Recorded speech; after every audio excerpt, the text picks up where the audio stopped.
everyone, it's Maddie. I'm here today to do the Reader Problems tag. This was created by About to Read, and I was tagged by Becca from Becca Awesome Book Nut. You have 20,000 books on your TBR. How in the world do you decide what to read next? Occasionally, I will sit here and I will stare at my bookshelf. I will just stare at it for probably 5 minutes and just scan the titles. Usually I will have in mind what I want to read, but it seems to be in my subconscious, so I don't really know until I stare at the books for a good time. And once I stare, one book will likely strike my fancy and I'll pick it up and I'll start reading it. Other times I will just scroll through my to-read shelf on Goodreads or ask around on Twitter and pick that way. You're about halfway through a book and you're just not loving it. Do you quit or are you committed? This depends. Sometimes if I really am not liking a book, I will put it aside and come back to it at some point. Other times, if the book is really hyped up, I'll give it a try. Like Fallen by Lauren Kate. I was expecting not to like this book, so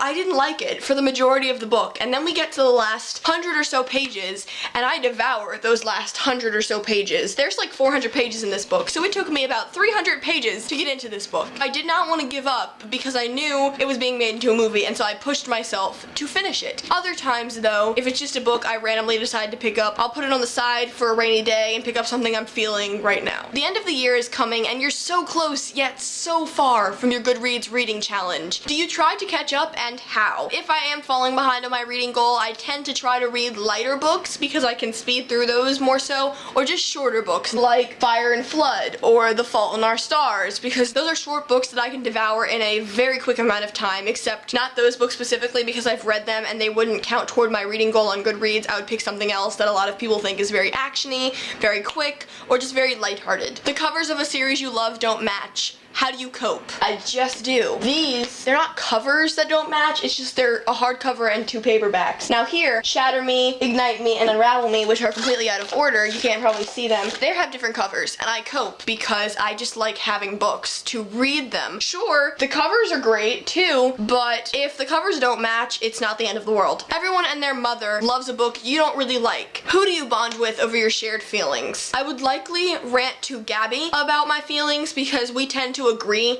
on our feelings about the books, but even if she likes it, I will still rant to her about what I don't like. Or I also talk to my mom, because my mom happens to read young adult books as well, but even if she doesn't read the same books as I do, like the same young adult books, I can still rant to her about how I don't like a book because she understands the cliches that I don't like. You're reading a book and you're about to start crying in public. How do you deal? I cry. I will cry.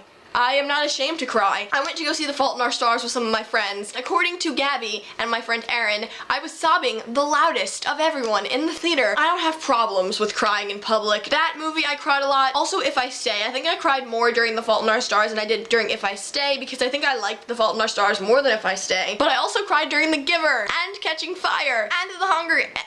Every movie, basically. I cried during Tangled and Up. But Up, of course you cry during Up. That's a sad beginning to a movie. A sequel of a book you love just came out, but you've forgotten a lot from the prior novel. Will you reread the book, skip the sequel, try to find a synopsis on Goodreads, or cry in frustration? I have a pretty good memory, so I tend to remember a lot of what happened in the book prior, even if I've read it a long time ago, even like really weird small details. But if I can't remember, I'm not really one to reread, so I probably won't reread the first book. I'll just go into the second book and be sort of confused, possibly, if I don't remember. Typically, if I can't remember anything from the book, I will watch my old review of the book. If I don't have a review of the book, I'll go and watch someone else's review of the book to see what their feelings were plot-wise. You do not want people borrowing your books. How do you politely tell them no when they ask? Because no one really asks to borrow my books. I don't have to tell them no. If people ask me to borrow books, I will gladly let them borrow a copy of my book because I want people to read. I want to share the loveliness. Reading ADD. You've picked up and put down 5 books in the past month. How do you get out of your reading slump? I will just not force myself to read. I'll do other things. I'll marathon a favorite TV show.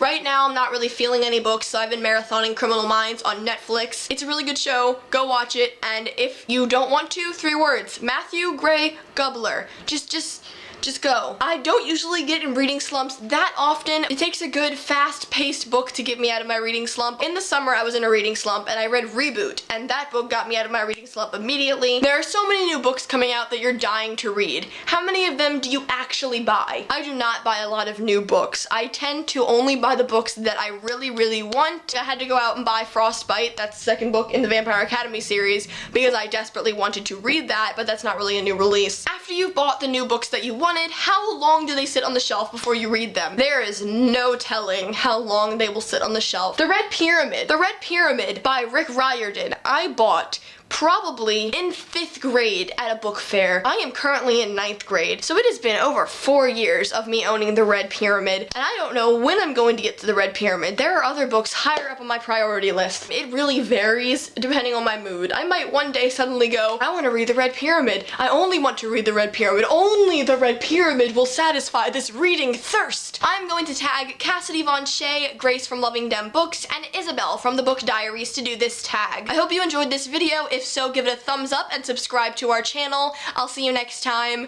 Bye!